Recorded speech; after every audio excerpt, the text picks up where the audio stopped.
Desde chiquito, si la iglesia estaba abierta, si la puerta estaba abierta, si había actividad, no importaba qué día de la semana era, si la puerta estaba abierta porque hubo actividad en la iglesia, ahí estábamos nosotros. Así mi mamá nos formó. Sinceramente, yo me recuerdo muy bien muchas veces cuando si yo estaba enfermo o algo y yo le decía a mi mamá, ay, pero ¿qué puedo quedar en la casa? Y su respuesta era, si estás enfermo, el lugar donde deberías estar es en la iglesia para que Dios te sane. Así fui criado. Deberías de ir para que oren por ti. Bueno, no había excusa. Mamá, tengo deber. Hubieras trabajado más en la casa, en el colegio, en la escuela. Y esa hora que estabas ahí jugando, 2 horas, sí, pero es que yo estaba, subite al carro, vamos.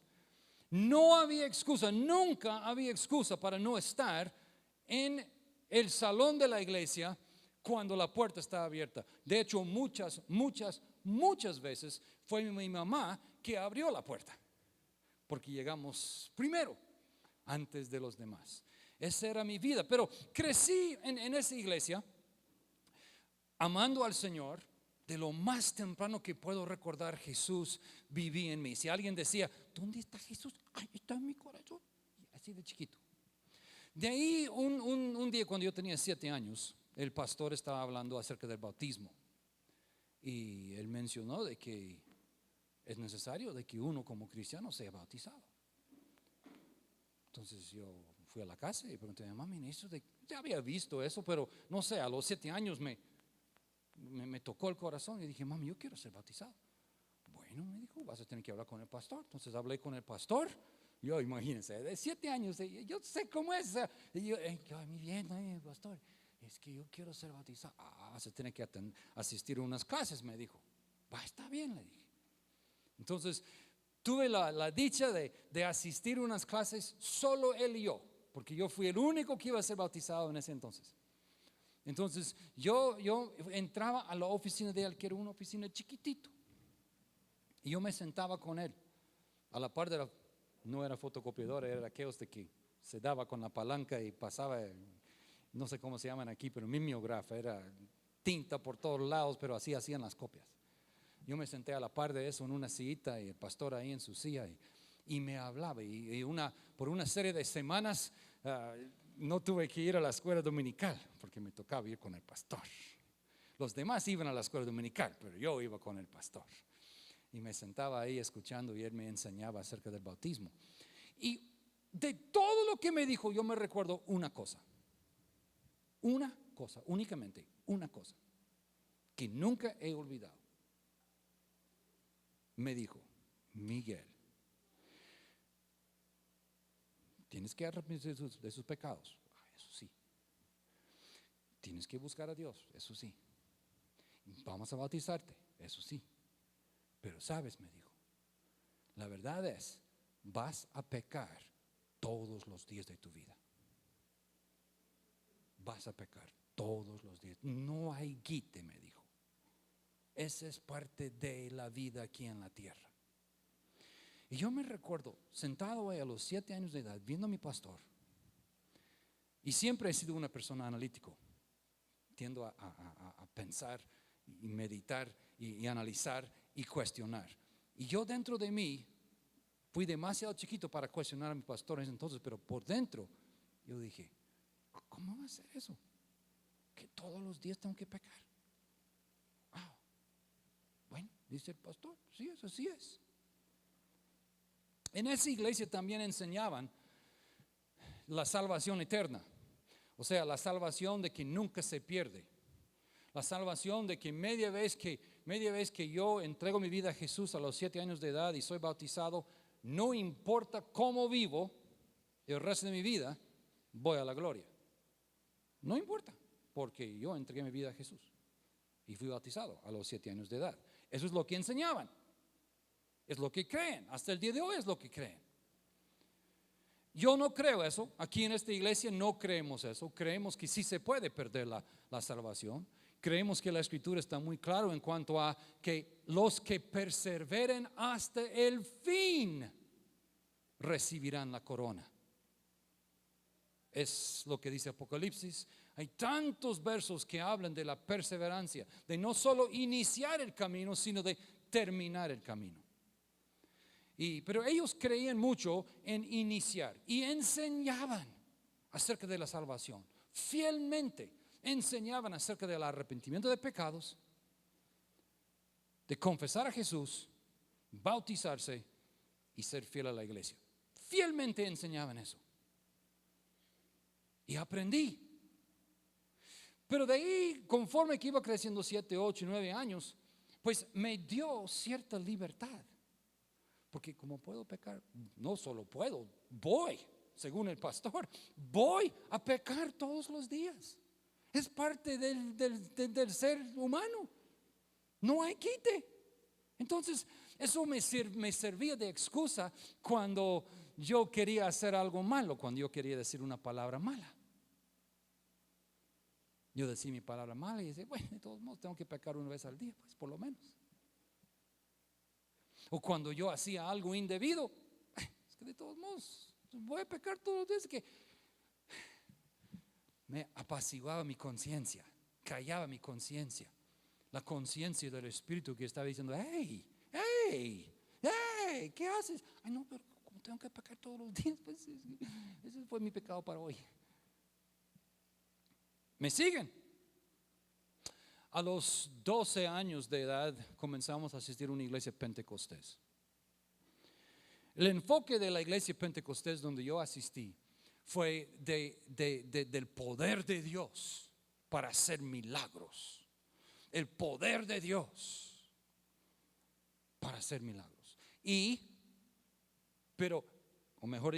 Pero solo podíamos ver el poder de Dios para sanidad y milagros si es que caminábamos en santidad. Aquí sí me enseñaron de que no debes pecar todos los días, todo al contrario. Y lo importante es que los hombres usen manga larga y que no usen joyas, que las mujeres no usen aretes, que las mujeres, eso es lo importante, nunca deben cortarse el pelo. Las mujeres solo pueden poner vestidos, no deben poner pantalón. Si ponen pantalón se están vistiendo como hombres y esos van a ir al infierno por eso. Así enseñaron. Entonces hay poder en Dios para milagros y sanidad media vez que usted camina en santidad externa.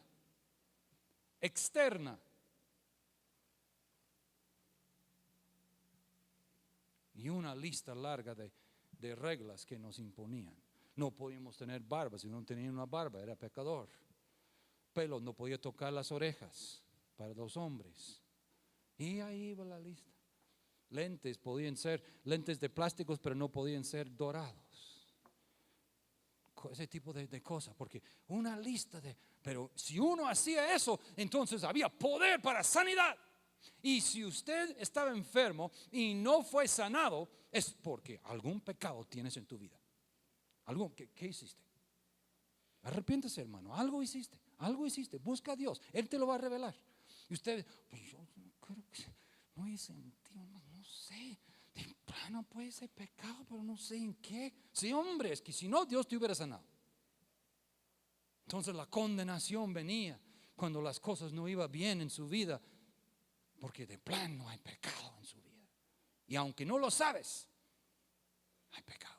Tienes que pedir a Dios. Yo me recuerdo, había una hermana ahí en silla de rueda, uno de los cristianos más preciosos que he conocido en mi vida. De ahí me pasé a otro ministerio que enseñaban que el poder de Dios fue otra vez para hacer milagros, pero no era importante lo externo.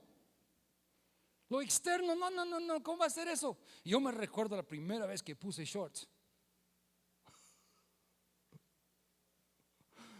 Yo me recuerdo una de esas ocasiones, estábamos de vacación con el grupo de misioneros y estábamos en Houston y yo tenía shorts. A mí me estaba costando. Yo no había usado shorts en más de 8 años. Y a la vez yo puedo tener shorts aún sigo siendo cristiano. Ay, que nadie me juzgue. Así sentí por dentro. Decidimos dejar el ministerio donde estábamos durante 8 años y pasamos a otro ministerio. Y en ese ministerio enfocaban la teología y la doctrina. Y ellos decían, mira, lo importante no son los milagros. Lo importante no es el poder. Lo importante no es la salvación. Lo importante es la doctrina. Si tienes doctrina sana y pura, por su mucho estudio de la palabra de Dios, si tienes doctrina pura, vas a ir a la gloria. Si no tienes doctrina pura, no vas a ir a la gloria. Y poco a poco nos iban enseñando de que éramos los únicos que tenían doctrina pura. Dios nos aprueba, se aprueba de nosotros si tenemos doctrina pura, fue el mensaje. ¿Y sabe lo que en todas esas iglesias nunca me enseñaron? Nunca me enseñaron el mensaje de Gálatas. Nunca me enseñaron el mensaje de Gálatas, lo que estamos viendo aquí. Nunca me enseñaron, nunca enfocaron el poder de Dios para librarme a mí de la esclavitud del pecado. Y ustedes, esta es el mensaje de Cristo. Él sí hace milagros, gente se sanen, peces se multipliquen, ranas salen de la tierra y acaban a Egipto. El mar rojo sí se abre. Milagros suceden para el pueblo de Dios. Pero el mensaje del evangelio es que Cristo dio su vida, derramó su sangre, resucitó de los muertos, venció la muerte para que nosotros podamos estar libres del pecado. No solo para tener poder para sanar o poder para tener pisto. Es para que el pecado sea destruido. Es el mensaje de Juan el Bautista. La primera vez que se da cuenta, ahí está Jesús. Y él grita, él dice a sus discípulos, he aquí el Cordero de Dios. ¿Qué? Que quita el pecado del mundo. Que quite, ese es el mensaje. Cristo viene para darnos vida. Y este es el mensaje de Gálatas. Y lamentablemente la gente de Gálatas estaban cayendo otra vez. Después de haber escuchado el mensaje puro, estaban cayendo otra vez en los mismos mensajes que yo escuché cuando era niño y joven y adulto, que es por la ley. Es por hacer caso a eso. Si logras esto, Dios te va a dar. Gálatas 3, verso 15. Hermanos míos, les voy a dar un ejemplo que cualquiera puede entender. Cuando una persona hace un pacto con otra y lo firma, nadie puede anular ni agregarle nada. Ahora bien, las promesas que Dios le hizo a Abraham eran para él y para su descendiente. La Biblia no dice que las promesas eran para sus descendientes, sino para su descendencia, la cual es Cristo. Lo que quiero decir es esto: la promesa de Dios no puede cambiarla, ni dejarla sin valor una ley que Dios dio 400 años después, 430 años después. Quiero ver este verso reestructurado porque es difícil de entender. Es difícil de leerlo, de hecho. Estoy cambiando el orden aquí de las palabras. Lo que quiero decir es esto. Una ley que Dios dio 430 años después no puede cambiar ni dejar sin valor la promesa que Dios dio 430 años antes. ¿Me siguen?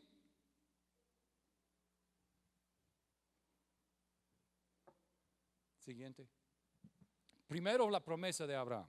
La promesa a Abraham y a su descendiente. Eso fue lo dado primero de parte de Dios. Después, 430 años después, vino la ley. ¿Me están siguiendo? Primero la promesa, dado al descendiente, a Abraham y a su descendiente, Cristo. La promesa. Después, 430 años después, vino la ley de Moisés. La ley que Dios dio en el desierto, que dio debido a que la gente no querían escuchar a Dios, no querían oír. Hebreos nos dice que Dios dio la ley debido a que ellos tuvieron temor de morir. Y por su temor de morir, Dios dijo, muy bien, aquí hay una lista. Porque ellos dijeron, Moisés, sube tú al monte. Moisés, escucha tú lo que dice Dios. Moisés, bájate y decinos lo que Dios dice y vamos a hacerte caso. Pero que no nos hable Dios. Entonces Dios dijo, está bien. ¿No quiere que les hable? Quiere una lista. Lo pueden leer. Éxodo 19, 18, 19, 20, 21. Deuteronomio capítulo 5. Ahí está. Ahí está la historia. Aquí está, entonces, aquí está su lista. La ley. Porque si Dios diera lo que prometió solo a quien obedece la ley, entonces ya no lo daría para cumplir su promesa. Pero lo cierto es que cuando Dios le aseguró a Abraham que le daría lo prometido, no le pidió nada a cambio. Entonces, ¿para qué sirve la ley? Pues después de hacerle su promesa a Abraham, Dios nos dio la ley. ¿Para qué? Para mostrarnos lo que estábamos haciendo mal. Pero esa ley serviría solo hasta que viniera el descendiente de Abraham, a quien Dios le hizo la promesa. Dios le dio la ley a Moisés por medio de los ángeles para que él nos la diera a nosotros, Moisés. Pero cuando Dios le hizo la promesa a Abraham, no usó mensajeros, sino que se la hizo personalmente. Esto no significa, verso 21, que la ley esté en contra de las promesas de Dios. De ninguna manera. Porque si la ley pudiera darnos vida eterna, entonces Dios nos hubiera aceptado por obedecerla. Verso 22, la Biblia dice que el pecado nos domina a todos. De modo que el regalo que Dios prometió es para los que confíen en Jesucristo. Antes de eso, la ley fue como una cárcel donde estuvimos encerrados hasta que vimos que podíamos confiar en Cristo. La ley fue como un maestro que nos guió y nos llevó hasta Cristo para que Dios nos aceptara por confiar en Cristo. Pero ahora que ha llegado el tiempo en que podemos confiar en Jesucristo, nos hace falta que la ley nos guíe y nos enseñe. Ustedes han confiado en Jesucristo y por eso todos ustedes son hijos de Dios. Ninguno tenemos hijos perfectos. ¿Qué sentimos en cuanto a nuestros hijos?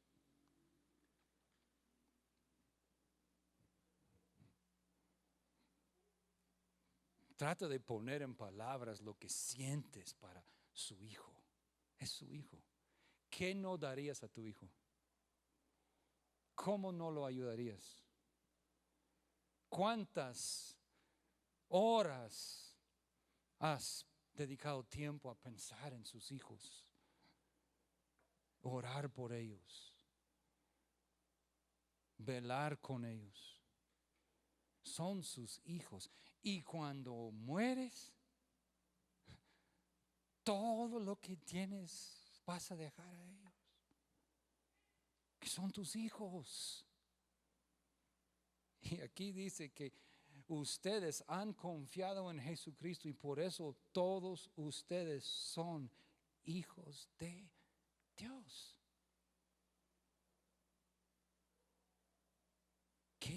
¿Qué siente su papá, su Padre celestial en cuanto a ti cuando te mira? ¿Qué piensa? Ese es mi hijo. Ese es mi hijo. ¿Se recuerda las palabras de Dios Padre cuando su hijo fue bautizado? Ese es mi hijo amado en quien tengo complacencia. Su Padre te ama, Carlita. Te ama tal como eres, si confías en Él. No te ama si haces bien. Y si no, no funciona así. Usted puede estar molesto con su hijo y puede corregir a su hijo. Y la Biblia dice que Dios nos corrige, pero corrige a los que Él ama. Si no nos corrige, dice, somos bastardos, no somos hijos de Él. Dice en Hebreos. Él corrige a los hijos a quien Él ama. No estoy predicando un evangelio donde Jesús, donde Dios no corrige. No. Pero nosotros corregimos a nuestros hijos no con el fin de destruirlos, con el fin de que se maduren, con el fin de que aprenden, con el fin de que el día de mañana sean mejores. Pero el hecho de que los corregimos no cambia lo que sentimos en cuanto a ellos.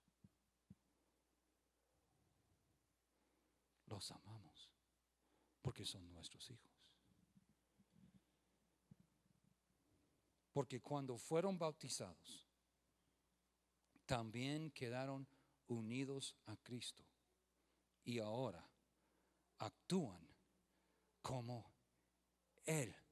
Wow, ¿cómo? ¿Cómo si soy pecador? ¿Cómo? ¿Cómo puedo actuar como Dios? ¿Cómo puedo actuar como Jesús? Yo me conozco. Y mi pastor me dijo cuando yo tenía 6 años, vas a pecar todos los días, cosa que no creo. Consta, no lo creo. No lo creo.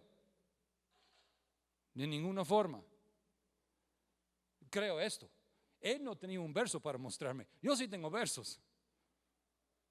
Si confío en Jesús, si soy bautizado, también que me quedo unido con Cristo y después actúo como Él.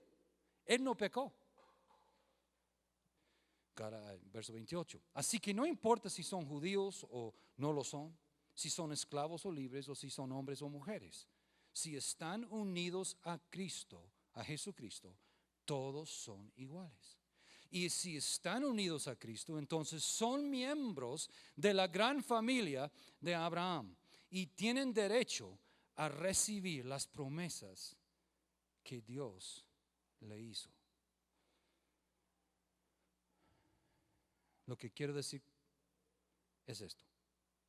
Mientras el hijo es menor de edad, es igual a cualquier esclavo de la familia y depende de las personas que lo cuidan y le enseñan. Hasta el día en que su padre le entrega sus propiedades y lo hace dueño de todo. Algo así pasaba con nosotros cuando todavía no conocíamos a Cristo. Los espíritus que controlan el universo, el mundo en sí, nos trataban como si fuéramos sus esclavos, el pecado.